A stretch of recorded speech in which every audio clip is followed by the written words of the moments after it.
Sorry miss, আমি আপনাকে বিয়ে করতে পারবো না। অন্যদিকে দৃষ্টি নিক্ষেপ করে মার্জিত ভার কণ্ঠে বলল ছেলেটি।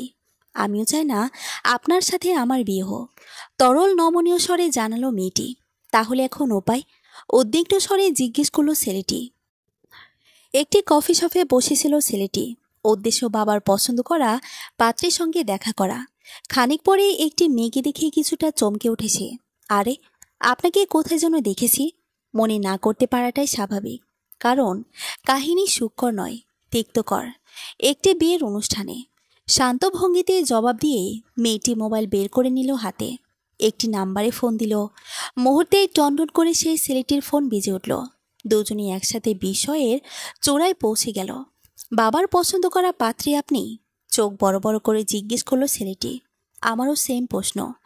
আমার বাবার পছন্দ করা পাত্র আপনি? দুজন বরফের মতো জমে গেল। হতবাক হয়ে একে অপরের পানে চেয়ে রইল নীরস চাহনিতে। দুজনই মনে করতে লাগলো প্রায় 15 দিন আগের এক রাতের কথা।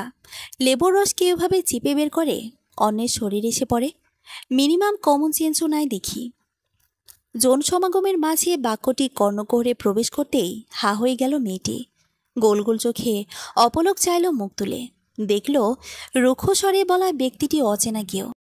রাজ্যের বিরক্তি ভর করে আছে তার সারা মুখ জুড়ে। প্রায় মধ্যরাত্রি, তবুও বিয়ের জমজমাট আসর। কারণ এটা শহর। শহরে সব উৎসবগুলোর আয়োজন শুরু হয় সন্ধ্যা মিলিয়ে যাওয়ার পর হতেই। এখানে বুফে খাবারের ব্যবস্থা। মেয়েটি তার প্লেটে সব রেসিপি নিয়ে এদিক ওদিক চাইল। কোনো টেবিল ফাঁকা নেই। একপাশে তার পরিবারের লোকজন খাচ্ছে। কর্নারের দিকে খালি একটি চেয়ার দেখতে পেল। অগত্যা নিরুপায় হয়ে মেয়েটি সেই চেয়ারে বসে পড়ল। তখন একজন বাদে সবার খাওয়া শেষ। তারা উঠে গেল। কেবলমাত্র মেয়েটির পাশের জন রয়ে গেল। প্রচলিত বাংলা গানের তালে তালে হেলে দুলে নেচে যাচ্ছে কিছু তরুণ তরুণী। এটা মেয়েটির বেশ পছন্দের গান, তাই উদাস চোখে সেদিকে তাকিয়েছিল এবং তাজা টসটসে লেবুর টুকরোটি থেকে রস নিংড়ে নিতেই ছিটকে পড়ে গেল পাশের ব্যক্তির শার্টের হাতার মধ্যে। এমন উপভোগ্যময় মুহূর্তে অপরিচিত কারো থেকে ক্ষুদ্র অপমানটুকু হজম হলো না মেয়েটির।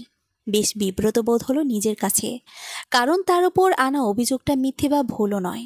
হালকা আকাশি রঙের শার্টের ওপরে ফোটা ফোটা স্পষ্ট দাগ স্পষ্ট দেখা যাচ্ছে। খুবই সরি ভাইয়া, আমি খেয়াল করিনি। মাথা নিচু করে নমনীয় স্বরে বলল মেয়েটি, এবং খাওয়া অসমাপ্ত রেখেই পা চালিয়ে বেসিনের কাছে চলে গেল। ছেলেটিরও খাওয়া শেষ।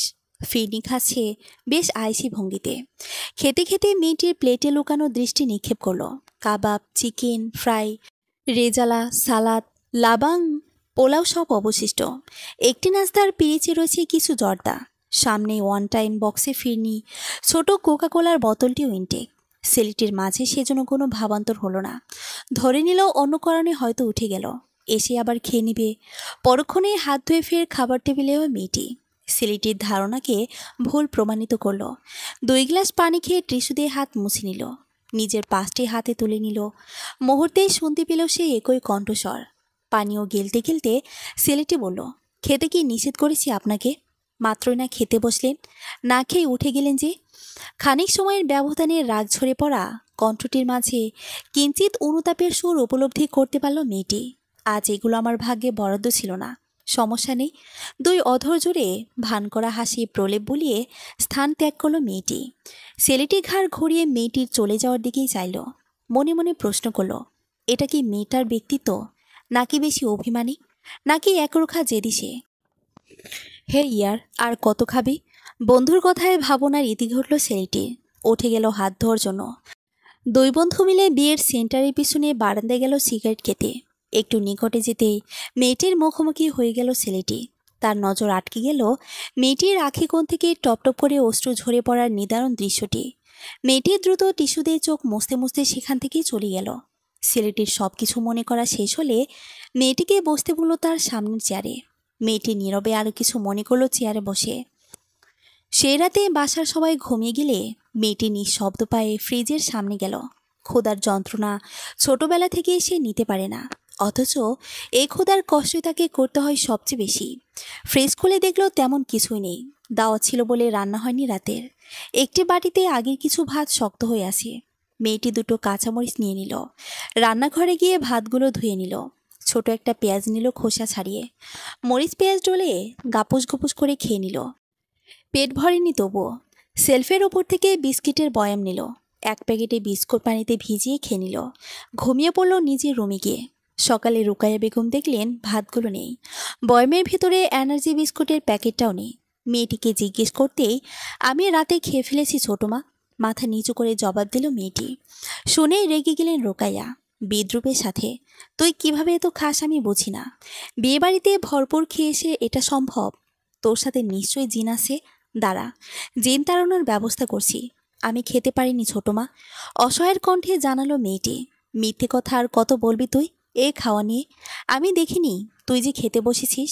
তোর মতো খাদক, পেটুক, ভাতখোর এত রাজকীয় খাবার খাবে না তা হয়? মানা যায় এ কথা? পাজি মেয়ে কোথাকার। আমার মাথাটা করে করে খাচ্ছিস তুই।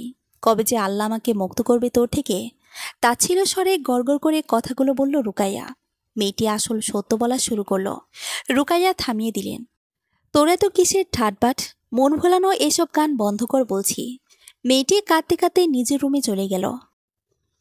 আপনি একা একা ভাবলে হবে কিছু, দুজন মিলে চিন্তা করতে হবে। মেয়েটির ঘোর কাটল যেন। হো বলে অন্যদিকে চাইল উদাস চোখে। পরক্ষণেই বলল, আপনি আপনার বাবাকে গিয়ে বলবেন এই মেয়ের অন্যখানির রিলেশন আছে। ব্যাস, এই একটি বাক্যই যথেষ্ট।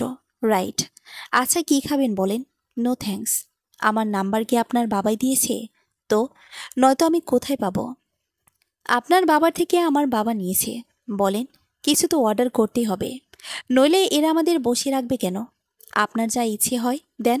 ছেলেটা দুটো লাচ্ছি ও দুটো শর্মা অর্ডার দিল। আচ্ছা, আপনি কি বলবেন বাসায়? বলল ছেলেটি। সেটা আমি বুঝবো, আপনার জানতে হবে না। আপনার নামটা জানা যাবে? চন্দনা। চন্দনা পাখি। টিয়া পাখি গোত্র মনে হয় এই চন্দনা পাখিটা। মনে মনে বলল ছেলেটি। আমি আকাশ। আপনাকে একটা কথা জিজ্ঞেস করতে পারি? জি অবশ্যই। সেদিন খাওয়া খাননি না হয় আমার বিদ্রুপের আচরণের জন্য, কিন্তু কান্না করেছেন কেন? খোদায়। মুখ ফুসকে বেফাসে শব্দটা বের হয়ে যাওয়ায় গোপনে ঠোঁট কামড়ে ধরল চন্দনা। আকাশের মুখ দিয়ে ধুম করে এক টুকরো হাসি বেরিয়ে গেল। এত বড় মেয়ে না খেতে পেরে কান্না করে নাকি? চন্দনায় বিরক্ত হলো, সাথে লজ্জিত হলো। চঞ্চল গলায় বলল, কেন? ক্ষুধা লাগলে ছোটরা কান্না করবে আর বড়রা হাসবে, এটা কি কোনো নিয়ম নাকি? পরে মনে মনে আরও বলল, ক্ষুধায় কান্না করার মাঝে হাসির কি পেলি রে তুই? থার্ড ক্লাস ইডিয়েট ছেলে কোথাকার। ওপর দিয়ে দেখতে তো মাশাল্লাহ, ভেতরে দেখি পচা কুমড়ো। চন্দনা চেয়ার ছেড়ে উঠে দাঁড়ালো। আকাশের উদ্দেশ্যে বলল, আমি আসি। যেভাবেই হোক আপনার পরিবারকে ম্যানেজ করবেন প্লিজ। আর আমার বিষয় নিশ্চিত থাকতে পারেন, আমি আমার পরিবারকে অ্যানিহাউ ম্যানেজ করব। তা তো করতেই হবে আমাকে। আপনি আসতে পারেন। দুজন দুজনের গন্তব্যের দিকে হাঁটা ধরল উদ্ভ্রান্ত পথিকের ন্যায়। কিরে আকাশ, কেমন দেখলি মেয়েটাকে? কিছু তো জানালি না। আকাশের রুমে এসে স্নেহময় স্বরে জানতে চাইল আকাশের মা শাহানা হক। মা, আমার মাথা ধরেছিল, তাই জানাতে পারিনি। আর জানানোর মতো বিশেষ কিছু নাই। হাই আল্লাহ, কি বলিস? কি সমস্যা? মেয়েটা তো সুন্দর, আমি নিজে কয়েকবার দেখলাম। কপালে চিন্তার ভাজিনে জিজ্ঞেস করলো শাহানা। সে সুন্দর হোক আর বান্দর হোক, তাতে আমার কিছুই যায় আসে না। সো ভাবিবার বিরহ হয়ে পড়া মেয়েকে ঘরে তুলবে কিনা। গমগমে গলায় জানালো আকাশ। অবাক চোখে শাহানা বলেন, কি বলছিস তুই এসব? দেখি তো, তোর বাবাকে এক্ষুনি গিয়ে জানাই। এসব খবর নেওয়া তার কি উচিত ছিল না? শাহানা গিয়ে স্বামীকে জানালো বিষয়টা এবং সাথে করেই আকাশের সামনে নিয়ে আসলো। আকাশের বাবা রাশিদুল হক নিজের গাম্ভীর্যপূর্ণ চেহারাকে আরো ভারী করে তুললেন। মোটা গলায় বললেন, বুঝলাম না কিছুই। আমি এই বিষয়ে জিজ্ঞেস করেছি, কেননা বর্তমানে প্রায় ছেলেমেয়ের সম্পর্কে জড়ানো থাকে, যদিও এইসব সম্পর্ক ঠুনকো কাচের মতন। এনায়েত বলল, তার মেয়ের কোথাও কোনো সম্পর্ক নেই। আজব বাবা, সে মেয়ে প্রেম করে এটা তার বাবাকে বলে বেড়াবে? আমি এই মেয়েকে বিয়ে করব না, এটাই ফাইনাল। তোর কথা যদি সত্যি হয় তাহলে তো আমরাও এটা চাই না বাবা। তার মানে আমি মিথ্যে বলছি? বিরস গলায় বলল আকাশ। আমি তা বলিনি, কিন্তু এনায়েত আন্দাজে এতটা আত্মবিশ্বাসের সাথে কথাটা কিভাবে বলল তাই ভেবে খারাপ লাগছে। ওনার সাথে আমার দীর্ঘদিনের ওঠা বসা ব্যবসায়ীদের কারণে। দেখি তাকে ফোন দিয়ে মানা করে দিই। রাশিদুল হক নিজের রুমের দিকে পা বাড়ালেন মলিন মুখে। কি হয়েছে মাদার? Any problem? সকল সমাধান কিন্তু আমার হাতে। ম্যাজিক জানি, তন্ত্র জানি, গোয়েন্দাগিরি জানি। অস্থির চিত্তে রুমে ঢুকে বলল আকাশের ছোট ভাই আয়ান, চুপ কর হারামজাদা। সব রকম ইয়ার্কি মার্কা কথাবার্তা বলে বেড়াস। ধমক দিয়ে ছেলেকে থামালেন শাহানা এবং তিনিও মেঘমুখে আকাশের রুম ছাড়লেন। ব্রাদার, ঘটনা কি?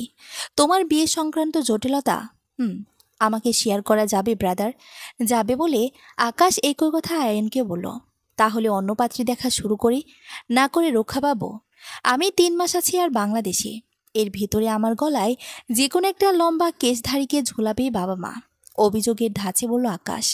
বালিকার কি বয়ফ্রেন্ড আছে ব্রাদার? সেটাই তো বললো আমায়। এটা একটা জাতীয় প্রবলেম। সব পাত্রপাত্রই রাবল, সিঙ্গেল পাওয়া মুশকিল। আচ্ছা, তুমি তো সিঙ্গেল। আমি সিঙ্গেল মেয়ে খোঁজার মিশনে এখন থেকে নেমে পড়লাম ব্রাদার। তুই সত্যি একটা বাচাল। রুমে যা বলছি, মন দিয়ে পড়াশোনা কর, বিরক্তিকরভাবে বলল আকাশ। ওকে ব্রাদার, আমি গেলাম। আপদগ্রস্ত হলে এই ওস্তাদকে স্মরণ করো। সকল মুশকিলকে আসান আমার হাতে। হোক মাওলা।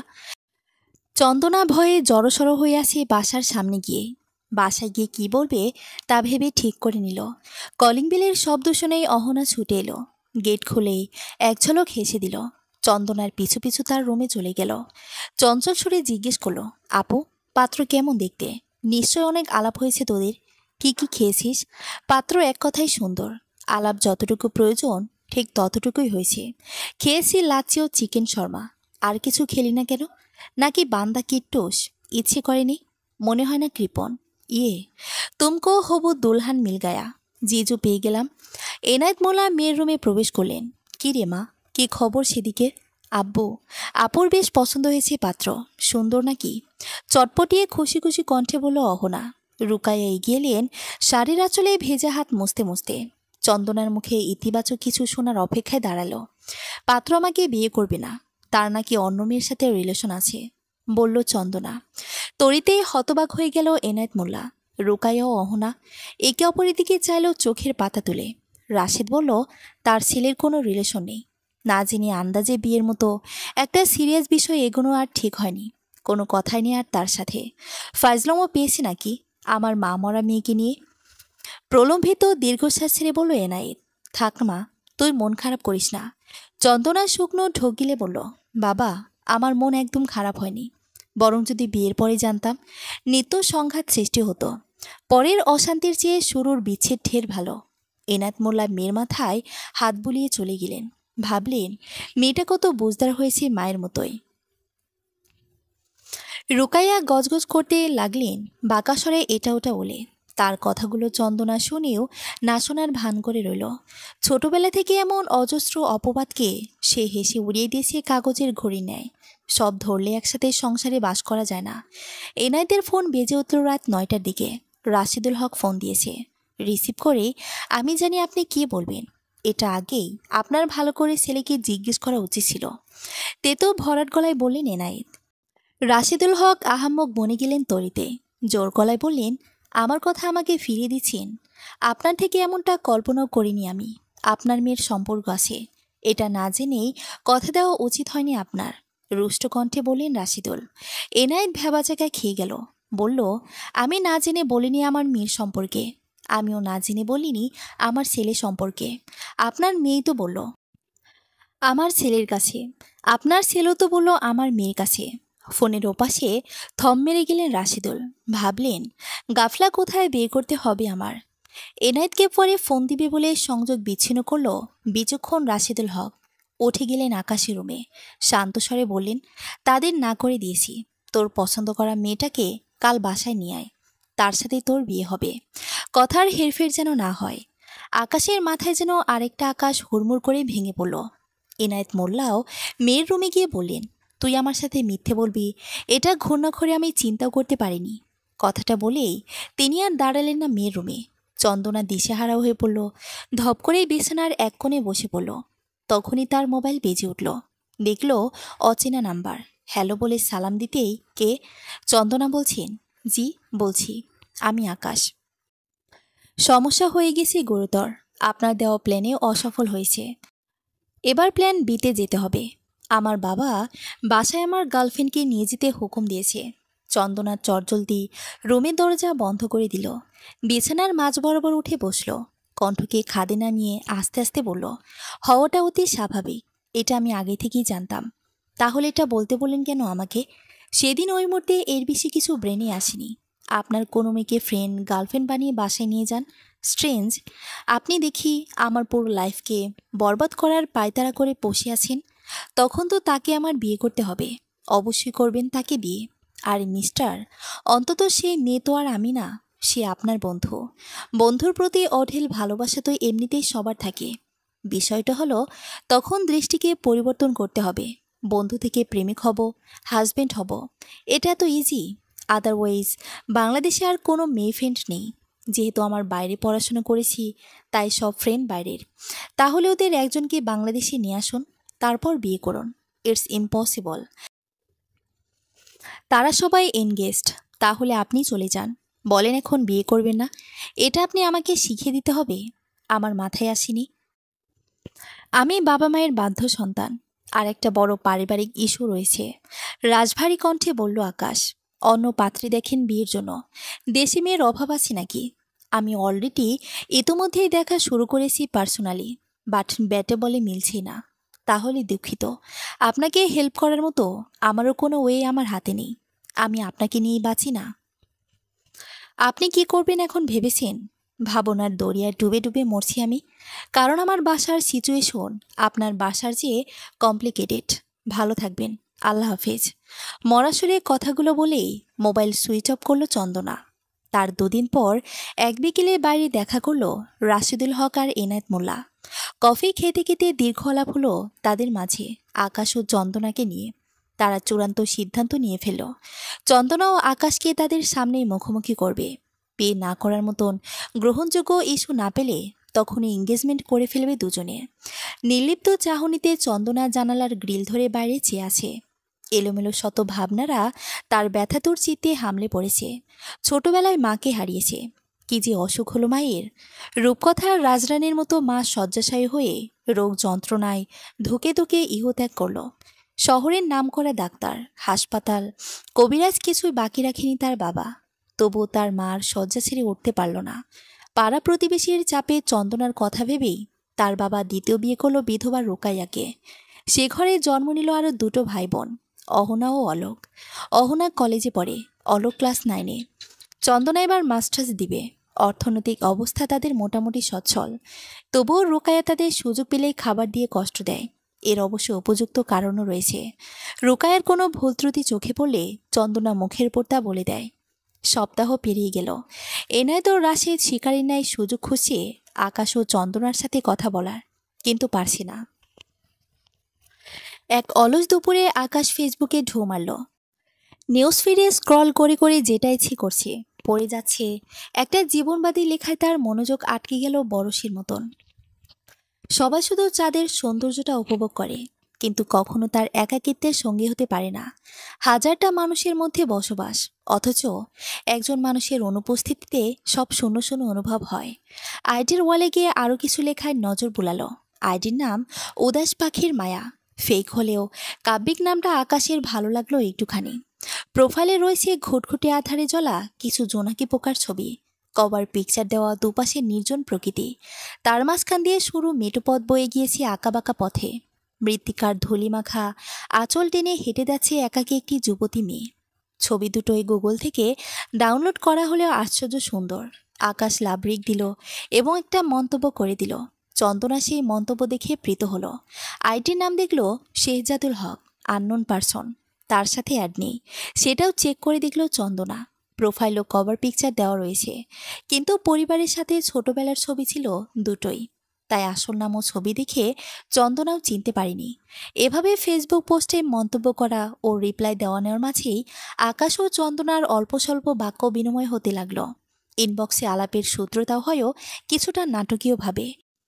চন্দনার একটা পোস্টে না জানার ধরুন ভুল ইনফরমেশন ছিল, সেটা পাবলিক প্লেসে না শুধরে দিয়ে আকাশ ইনবক্সে বলে দিল। পাবলিক প্লেসে একজন দোষ বলে তা দেখে আরও 10 জনও দোষ ধরতে থাকে। চিলে কাল নিয়ে গিয়েছে প্রচলিত বাক্যের মতোই। অল্পতেই সন্তুষ্ট হওয়া চন্দনার একটু বেশি ভালো লেগে গেল অচেনা অদেখা ভার্চুয়াল জগতের এই মানুষটাকে। সুবিবেকবোধ সম্পূর্ণ একজন মানুষ হিসেবে চন্দনার হৃদয়ে খানিক জায়গা হয়ে গেল আকাশের। আকাশের রুমে তার বাবা মা আসলো। এসে রোষপূর্ণ কণ্ঠে চাপ সৃষ্টি করে বলল, যেহেতু ওই কদিনের কোনো মেয়েকে আমাদের সামনে হাজির করতে পারলি না, তাহলে বল কেন মিথ্যে বললি? আকাশ মা বাবার বাধ্য ছেলে, নিপাট ভদ্র ছেলে বলা যায়, তবে রেগে গেলে নিজের উপর নিয়ন্ত্রণ হারিয়ে ফেলে। আকাশ একটু নড়েচড়ে বসল। চন্দনার সাথে বিষয়টি জানালো বাবা মাকে। শুনে তারা দুজন একসাথে উচ্চস্বরে হেসে ফেল। রাশেদুল বলল, হারামজাদা কোথাকার, এই শুক্রবার গিয়ে আংটি পরে আসবি, বিয়ের ডেট হবে আরও 15 দিন পর, মেন্টাল প্রিপারেশন নিস, এই বলে দিচ্ছি। তারা চলে গেলে আকাশ দাঁড়ানো থেকে ধপাস করে খাটের ওপর পড়ে গেল। তার সমস্ত অনুভূতি অবশ হয়ে যাচ্ছে। এ কি ঘটতে যাচ্ছে তার জীবনে? ভাইজান ও খালাম্মা, ছোট ভাই আসেন। বড় ভাইজান ফিট হইয়া রইছে। বাসার কাজের সাহায্যকারী বাতাসির চিকন গলার চিৎকার শুনে সবাই হুড়মুড়িয়ে এলো। শাহানা সবাইকে হাসপাতালে নেওয়ার জন্য অনুরোধ করছে, কিন্তু কেউই তার কথায় পাত্তা দিচ্ছে না। রাশেদুল রুমের দরজায় দাঁড়িয়ে দেখে চলে গেলেন। বাতাসি স্যালাইন বানিয়ে দিয়ে আসলো। আয়ান ডিপ থেকে আইস ট্রে নিয়ে মেঝেতে আছাড় মারল। এক টুকরো বরফ নিয়ে আকাশের গালে চেপে ধরল। আকাশ খরগোশের মতো লাফিয়ে উঠে বসে পড়ল। দেখলে আম্মু, আমার ম্যাজিক? ভিজিট 500 দাও, ঘরের মানুষ বলে 1000 নিলাম না। আমি মানবতায় বিশ্বাসী। শাহানা চলে গেলেন কারো সাথেই কোনো কথা না বলে। ভাইজান স্যালাইন খান, আমি বানাইছি। আকাশের দিকে গ্লাস এগিয়ে ধরে দরদের সুরে বলল বাতাসি। আকাশ রুক্ষ স্বরে ধমকে উঠল, তুমি খাও স্যালাইন, আমার ডায়রিয়া নাকি? দূর হও আমার সামনে থেকে, ও খেতে হবে না, আমিই খাই। বলে আয়ান গ্লাসের স্যালাইন খেয়ে নিল। বাতাসি বেজার মুখে রান্নাঘরে চলে, নিজে নিজে ঝাড়তে লাগলো। উপকারের নামে থাপ্পড়ি জুটি আজকাল। আরে জমিদারের পুত, আমি না দেখলে আজকে তুই ময়রা ভূত হইয়া থাকতি। Brother, what happened? তোমার নামে কোনো মামলা? মামলায় বিচারক রায় দিয়েছে যাবজ্জীবন কারাদণ্ড আমার। ও, এ কাহিনী? হবু রানী সাহেবার ছবি আছে তোমার কাছে, বা ফেসবুক আইডির লিঙ্ক? চিত্ত পড়িতেছি সেই সৌভাগ্যবতী রমণীকে দর্শন করিবার নিমিত্তে। তুই আমার দৃষ্টির আড়াল হ বলছি আয়ান। আয়ান অনুধাবন করতে পারল আকাশে আজ ভয়াবহ মেঘের ঘনঘটা, তর্জন গর্জনে সব কাঁপিয়ে ফেলবে। সে তার মাকে জিজ্ঞেস করলো সিরিয়াস মোডে। শাহানা সব খুলে বলল ছোট ছেলের কাছে। শুনেই আয়ান খলবল করে হেসে উঠল। আম্মু, সব বাসার বড় ছেলেরা কি ভেতর ডিম হয় নাকি? একটা মেয়ের দেশকে ভয় পায়, রামছাগল একটা। শাহানা মুখ চেপে মিটমিটিয়ে হেসে ফেল। চন্দনার রুমে এলেন তার বাবা এনায়েত। যে কোনো প্রয়োজনেই তিনি মেয়ের রুমে আসেন, এতেই বেশি নিরাপদ ও কল্যাণ মনে করেন মেয়ের জন্য। চন্দনাকে বলেন, রাশেদ কল দিয়েছে, সত্য ফাঁস হয়ে গিয়েছে। তুই এত ম্যাচিওর্ড মেয়ে, কিন্তু এই ক্ষেত্রে এমন ছেলে মানুষই শুরু করলি কেন? এত তুচ্ছ কিছুর জন্য? কাউকে ভুল বোঝা বোকামির সামিল। আকাশ অত্যন্ত ভদ্র আন্তরিক ছিলে। বাবা সে কতটা আন্তরিক তা তো দেখলাম। সেদিন বিকেল থেকে কিছুই খায়নি। বিয়ের খাওয়া খাবো বলে তার জন্য না খেয়ে উপোস থাকতে হলো। রাতে যা একটু খেলাম বাসায়, সকালে ছোট মার একগাদা খোঁচা মারা কথা গিলতে হলো। মন চেয়েছে তখনই বমি করে সব ঢেলে দিই। এনায়েত মেয়ের বাহুতে নির্ভরতার হাত লাগলেন। বহু সময় ধরে বহু কষ্ট করে ধৈর্যের সাথে বুঝিয়ে ম্যানেজ করলেন, নানা যুক্তিখণ্ড করে। চন্দনা দেখলেও বাবার প্রতিটি কথার অর্থ আছে, হেলা ফেলায় উড়িয়ে দেওয়ার মতো নয়। পরে নতমাথায় রাজি হলো আকাশের সাথে বিয়েতে, যদিও এতে তার এতটুকু উচ্ছ্বাস নেই, হৃদয়ের সাড়া নেই। এনায়েত স্বস্তির দম ছেড়ে চলে গেলেন নিজের রুমে। আকাশ চন্দনাকে ফোন দিতে গিয়েও থেমে গেল কোনো সুফল হবে না ভেবে। নির্দিষ্ট দিনে দুই পরিবারের উপস্থিতিতে চন্দনাদের বাসায় আংটি বদল হয়ে গেল। খোঁজ গল্পে সবাই নৈশভোজ সেরে নিল। বিয়ের দিন যতই ঘনিয়ে আসছে আকাশের মানসিক বিপর্যয় তত ঘনীভূত হতে লাগল। সে কিছুতেই এমন তেজি মেয়েকে জীবনসঙ্গী করতে চায়নি। সে চেয়েছে শান্ত দিঘির জলের মতো নীরব একটি মেয়ে, যে হবে কিনা কাজে কর্মে চঞ্চল নিপুণা, কিন্তু চালচলনে ধীর, শান্ত, বিনম্র, লাজুক, যেন ভোরে স্নিগ্ধ কোমল বাতাস। একটি সান্নিধ্য পেলে হৃদয় ভরে যাবে, ঘুম নেমে আসবে দু চোখের পারে। কিন্তু এই চন্দনা তো সমুদ্রের উত্তাল ঢেউ, জ্বালাময়ী বহিশিখা। এর থেকে পরিত্রাণের উপায় খোঁজার ব্যর্থ চেষ্টাটুকু করল না। সেই পথ যে রুদ্ধ। চন্দনা নিজেকে ভুলে রাখছে নানান যুক্তির ফুলঝুরিতে। সহজ হওয়ার চেষ্টা করছে। সব রকমের যোগাযোগ থেকে দুজন দুজনকে গটিয়ে রাখছে শামুকের অস্তিত্বে নেয়। না দেখা করছে, না ফোনে কথা বলছে, না ফেসবুক আইডিতে অ্যাড হতে চেয়েছে। দুদিন পরের এক পরন্ত বিকেলে চন্দনার ফোন বেজে উঠল। চন্দনা ফোন থেকে দৌড়েছিল বিধায় দৌড়ে এসে অহনা রিসিভ করলো। হ্যালো বলতেই ওপাশ থেকে সালাম এলো। সালামের উত্তর দিয়েই কে বলল অহনা।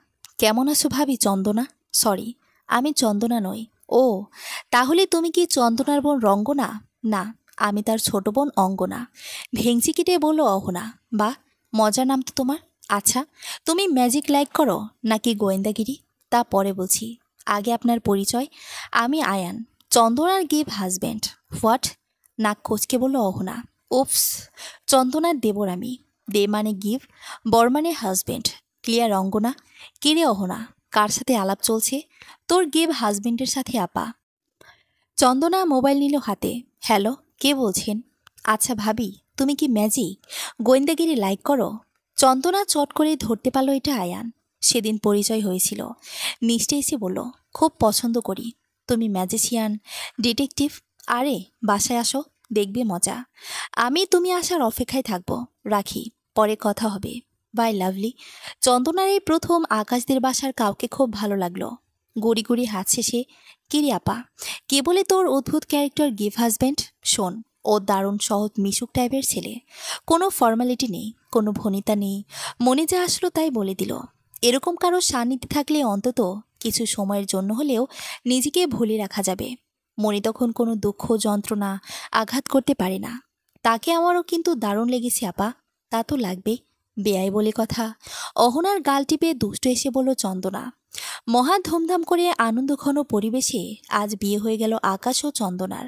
হেমন্ত বিদায় নিয়ে শীতের আগমনী বার্তা জানান দিল প্রকৃতিতে। ঝাঁঝিন মিঠে রোদ্দুরে কোনো প্রখারতা নেই, বরং কোমল আমেজের ছোঁয়া সব কিছুতেই। এই প্রথম নিজের রুমে যেতেই ভারী অস্বস্তি হচ্ছে আকাশের, তবুও যেতে হলো। দরজা বন্ধ করে দিল, বিয়ের পোশাক চেঞ্জ করে নিল। গলাকে সে খাটের সামনে একটি চেয়ার টেনে পায়ের ওপর পা তুলে বসল। চন্দনার দিকে চাইল অপলক। বউ সাজে অন্যরকম সুন্দর লাগছে মেয়েটাকে দেখতে। বাহারি কাঁচা ফুলে সজ্জিত ফুলসজ্জার বিছানা, তার মাঝখানে বধূবেশে ঘোমটা পরিহিত চন্দনা বসে আছে। দুই হাঁটুতে মুখ গুজে আছে চন্দনা। ভরাত কণ্ঠে ডাকলো আকাশ চেয়ারে বসে থেকে। চন্দনার বুকের ভেতর মহাপ্রলয় সৃষ্টি হচ্ছে। সেই তাণ্ডবে তার ভেতরটা চুরমার হয়ে যাচ্ছে। একদিকে শিহরিত অনুভূতি, আরেকদিকে ভয় আকাশের প্রতি। মিশ্র অনুভূতির রসানলে চন্দনা কাবু হয়ে যাচ্ছে, কথা বলতে পারছে না। চন্দনা বলে আবারও ডাকলো আকাশ। চন্দনা ছোট শিশুর মতো নরম করে জি বলে সাড়া দিল। আমাকে কিছু বলতে চাইলে বলতে পারো। না, আমার কিছু বলার নেই আপনাকে। আপনার থাকলে বলতে পারেন। না, আমারও নেই। এসব চেঞ্জ করে ঘুমিয়ে পড়ো, আমি অন্য রুমে গিয়ে ঘুমাচ্ছি। যেহেতু আমরা দুজন দুজনকে ডিসলাইক করি, এছাড়া উপায়ও নেই।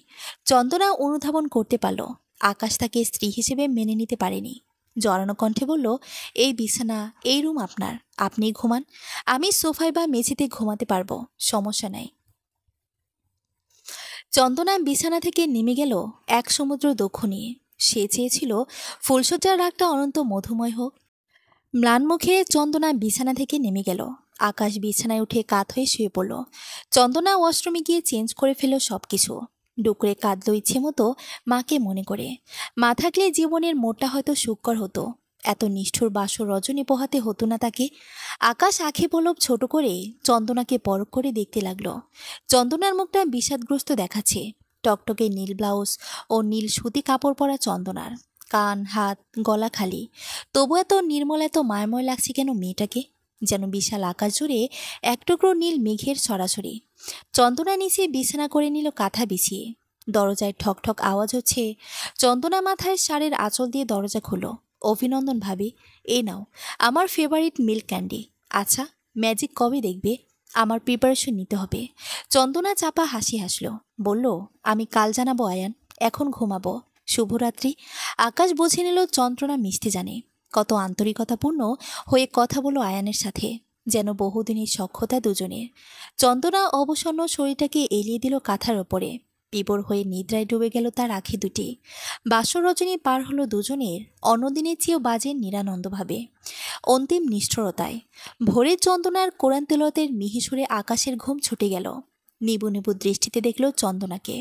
আকাশের ভিতরটা অসীম পবিত্রতার ছেয়ে গেল। চোখ বন্ধ করে ঘুমানোর চেষ্টা করলো আবার। চন্দনার রুম থেকে বের হয়ে গেল শাশুড়িকে কোরআন শরীফ দিয়ে আসার জন্য। রাশেদুল হক ঘুম থেকে উঠে গেলেন। চন্দনা পা ধরে সালাম দিল তাকে। তারা স্বামী স্ত্রী মুগ্ধ হয়ে গেল চন্দনার বিনম্রতায়। মাথায় হাত বুলিয়ে আশীর্বাদ করলেন রাশেদুল। বেঁচে থাক মা। দেখলে শাহানা, সাক্ষাৎ আমার মাকে পেয়েছি। বাবা, মা কি নাস্তা খাবেন? নিচু স্বরে জানতে চাইল চন্দনা। সে কি মা, নতুন বউ দিন না গড়াতেই কিসের কাজে হাত লাগাবে? আমাদের বাধা লোক আছে তো। বাতাসি রান্নাঘরে নাস্তা তৈরি করছে, তুমি রুমে যাও, রেস্ট নাও। কাল আকাশ তোমাকে নিয়ে যাবে তোমাদের বাসায়। আচ্ছা মা, বলে চন্দনা চলে গেল রুমের বারান্দায়। দেখল কয়েকটি আতপোড়া সিগারেট পড়ে আছে মেঝেতে। আকাশ তাকে কতটা অপছন্দ করে তারও মজবুত হলে চন্দনার মনে। চন্দনার সাথে প্রয়োজন ছাড়া কোনো কথাই বলছে না আকাশ। এভাবে এক সপ্তাহ কেটে গেল। চন্দনা কিন্তু সবার সাথে মিশে চলছে। আয়নের সাথে বেশ জমে গিয়েছে তার। এ বাসায় আয়নের সবকিছু গুরুত্ব প্রশ্রয় পায় কেবল চন্দনার কাছে। কেবল সবার আড়ালে আকাশের সাথে তার যত দূরত্ব, এটা কিন্তু সে একদম চায় না। সে চায় ধীরে ধীরে আকাশের বুকে তার আশ্রয় হোক, নিবিড় আলিঙ্গনে। আকাশ এই কদিনে সবার কাছে চন্দনার প্রশংসায় শুনে আসে। তবুও বেহায়া মনকে ফেরাতে পারে না চন্দনার দিকে। শীত একটু বেড়েছে।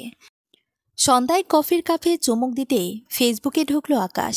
এই কদিন আর আশা হয়নি। উদাস পাখির মায়া আইডিতে গেল নতুন কোনো জীবনমুখী লেখা এসেছে কিনা পড়ার জন্য। কাল থেকে জীবনের রঙিন অধ্যায় শুরু। সবাই প্রার্থনায় রাখবেন আমাদের। আমি চন্দনা পাখিটা যেন আকাশের বুকে আজন্ম দুটানা মেলে উঠতে পারি মুক্ত বিহঙ্গনের মতন। এমন পোস্টে আকাশের চোখ ছানাবড়া হয়ে গেল। বিস্ফোরিত চাহনিতে আবার পড়ল লেখাটি, স্ক্রল করে দেখল এর ভিতরে আর কোনো পোস্ট নেই। মাত্র গত রাতে একটা পোস্ট। আকাশের মন ভালো নেই, তাই আমিও ভালো নেই। আকাশের বুকে হয়তো আর কোনোদিন ওড়ার স্বাদ জাগবে না আমার। দেখল কমেন্টে নানাজন নানা রকম সহানুভূতিমূলক কমেন্ট করলো। কেউ কেউ বলছে এখনও সময় আছে, ডিভোর্স দিয়ে দিন ওই নিষ্ঠুর নির্দয়টাকে। আকাশের মেজাজ হাই ভোল্টেজে হয়ে গেল। কিছুক্ষণ পর ধাতস্থ করে নিল নিজেকে। একজনের কমেন্টের রিপ্লাই আকাশ দিল, না জেনে কাউকে ব্লেম নিয়ে কথা বলা অনুচিত। এমন লেখার মানে অনেক কিছুই হতে পারে। সেই কমেন্টধারী চাকো জেদি ইমোজি সহযোগে রিপ্লাই দিল আকাশকে, সাফাই তো গাইবেন, আপনারা যে পুরুষজাত। উনি ভুলভাল কিছু লেখেনি। চন্দনা অন্য রুমে ছিল, সেও ফেসবুকে গেল। সেই ব্যক্তির রিপ্লাইতে লিখল, শেহজাদ হক ঠিক বলেছেন, আকাশ যথেষ্ট ভালো, আমি ভিন্ন কারণে লিখছি। একটু পরে সে পোস্ট রিমুভ হলো। এতে আকাশ স্বস্তি বোধ করলো বেশ। উষ্ণ ফুলকে তুলে উঠল তার সমস্ত অনুভব অনুভূতি। চন্দনা যখন তার লতানো শরীরটাকে দুলিয়ে দুলিয়ে আকাশের সম্মুখ দিয়ে নিত্য গৃহার্যগুলো করে, আবার অবসর পেলে উদাস পাখির মতো চুপটি করে বারান্দার কোণে বসে থাকে, যেন জগতের সকল উদাসীনতার ভাগিদার কেবল একাই চন্দনার। তখন আকাশ তার তৃতীয় নয়ন দিয়ে চন্দনাকে দেখে বিবশ হয়ে তার কাছে চন্দ্রনাকে মনে হয় কোনো এক রাজহংসী তাদের খাঁচায় বন্দী হয়েছে। কখনো সখনো মনে হয় উদাস পাখি। এই উদাস পাখির মায়ার জালে সে একটু একটু করে আটকে যাচ্ছে। চৌম্বকের আকর্ষণ শক্তির মতোই তার চন্দনা পাখিটার প্রতি মায়া ক্রমশ প্রগাঢ় থেকে প্রগাঢ়তর হচ্ছে। যেন বিন্দু থেকে বৃত্তের সৃষ্টি, সেখান থেকে আকাশ আর কোনোদিন মুক্ত হতে চায় না। চন্দনার প্রতি আকাশের অনুভূতি আর্দ্র হয়ে উঠল বর্ষার কাদা মাটির মতোই। কিন্তু আকাশ অতি সচেতন রইল, বুঝতে দিল না চন্দনাকে সে শেহজাদ হক তোমার স্বামী আকাশ, যে মিছে কারণে তোমাকে বঞ্চিত করে যাচ্ছে, সাথে নিজেকেও। খুব সাদামাটাভাবে অল্প স্বল্প আলাপ হয় ফেসবুকে আকাশ ও চন্দনার। আকাশিতে দারুণ মজা পাচ্ছে। চন্দনার ভালোবাসা পাওয়ার লোভ তাকে ক্ষিপ্ত করে তুলছে। সে ফেসবুকে একটু বাজিয়ে দেখতে চায় বউকে। লিখল, মাইন্ড করবে না, আর নিরাশ হবে না। আপনার স্বামী আকাশ আপনাকে ডিভোর্স দিলে আমি আপনার আর একটা আকাশ হব, প্রমিস। চন্দ্রনা রিপ্লাই দিল, আকাশ আমাকে তার আকাশে ওড়ার স্বাধীনতা না দিতে পারে, কিন্তু কখনো আমাকে একাকী করে দিবে না, এতটুকু আস্থা আছে তার উপরে। আর আমিও কোথাও যাব না তাকে ছিঁড়ে। শিরোনামে আকাশ আমার, আকাশই হবে শেষ। আকাশ মেসেজ দেখে মাথার চুল এলোমেলো করতে করতে উড়ু উড়ু মনে বলল, ওরে বাবাস, এত প্রেম! এত প্রণয়, আমার তো এখন কি করি দশা। আকাশ এখন আর ফেসবুকে মন্তব্য করে না, মেসেজও করে না, চন্দনাও দেয় না। এভাবেই কেটে গেল আরও কিছুদিন। শীতের প্রকোপ বেড়ে গিয়েছে। শুষ্ক জরাজীর্ণ হয়ে যাচ্ছে গাছগাছালির মায়াবী সবুজ পাতাগুলো। যখন তখন ঝরে যাচ্ছে টুপটাপ শিশিরের ফোঁটার মতন। বিবর্ণতায় ছেয়ে গিয়েছে গোটা প্রকৃতির রাজ্য। আজকের শীত জেঁকে বসেছে। চন্দ্রনা গুটিসুটি হয়ে সোফার উপরে বসে আছে চাদর গায়ে। এ কদিনের ঠান্ডায় কাঁথা গায়ে দিয়ে সোফার উপরে ঘুমিয়েছিল, কিন্তু আজকের শীতকে কাঁথা দিয়ে বশ করা যাবে না।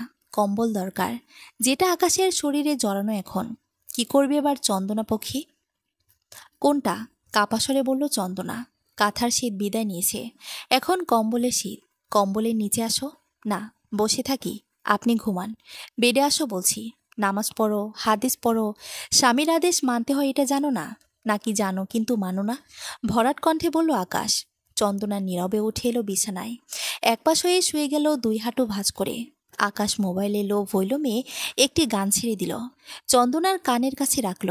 চন্দনা গো, রাগ করো না, অভিমান করে বলো আর কি হবে। চন্দনা গো, সময় চলে যায়, মন শুধু জ্বলে যায় তৃষ্ণার জল নিয়ে। এসো না তবে। সব গান থেমে যায়, সব ফুল ঝরে যায়, লজ্জা বসন ছিঁড়ে এসো না তবে। চন্দনা গো, রাগ করো না। চন্দনার আতলুফ হয়ে গেল। এক অজানা ঘোরের অতলে ক্রমশ ডুবে যাচ্ছে তার সমস্তটা। চন্দনাকে নিজের বাহুর উপরে টেনে তুলো আকাশ। চন্দনা বিস্ময়ের আশ্চর্য সীমায় পৌঁছে গেল আকাশের হাবভাব দেখে। আকাশ চন্দনার ঘাড়ে চুল সরিয়ে নাক ডুবিয়ে দিল। আকাশের ঘন ভারী ভারী নিঃশ্বাস চন্দনার নাকে মুখে উছলে পড়ছে। চন্দনা গোপনে খুন হয়ে যাচ্ছে। সরে যেতে চাইলে আকাশ বলল, সরে গিয়ে লাভ কি বলো? ফিরে যে আসতেই হবে। সরি, আমি একটা উদাস পাখির মায়ায় পেছিয়ে গিয়েছি। আপনি? কিভাবে? ইয়েস, আমি শেহজাদুল হক আকাশ। আপনাকে আমার আস্ত আকাশটাই দিয়ে দিলাম। অবাধে আধিপত্যের সাথে বিচরণ করতে পারবেন। চন্দনা আকাশের প্রশস্ত বুকের রুমে লেপটে গেল। আধবোজা চোখে বেবির করে এই উদাস পাখির মায়া দিয়ে আপনার পরিবারের সবাইকে জনমভর আগলে রাখব। আকাশ চন্দনার সরু লিকলিকে অধৈর্য গলে চাইল নেশাতুর চাহনিতে। বলল, শীতে তোমার ঠোঁট দুটো মরা মাছের মতন ফ্যাকাশে হয়ে গিয়েছে, আসো রঙিন করে দিই। বলেই নিজের উত্তাপময় ঠোঁট দুটো দখলে নিয়ে নিল চন্দনার দুটি ঠোঁট। চন্দনাও আঁখি দুটি বুঝে নিশ্চলভাবে পড়ে রইল অবচেতন তনুময়ে। বেশি কিছু সময় পরে ঠোঁট ছাড়িয়ে নিয়ে আকাশ বলল, তোমার জন্মদিন কবে পাখি? একটা স্পেশাল সারপ্রাইজ দিতে চাই, যা তোমার কল্পনারও বাইরে। চন্দনা উদাস ভঙ্গিতে বলল, আমার প্রতিটি বেলায় আপনি শ্রেষ্ঠ উপহার। অন্যভাবে সারপ্রাইজড হতে চায় না। উদাস পাখির মায়ের গল্প এখানেই ফুরিয়ে গেল। সমাপ্ত।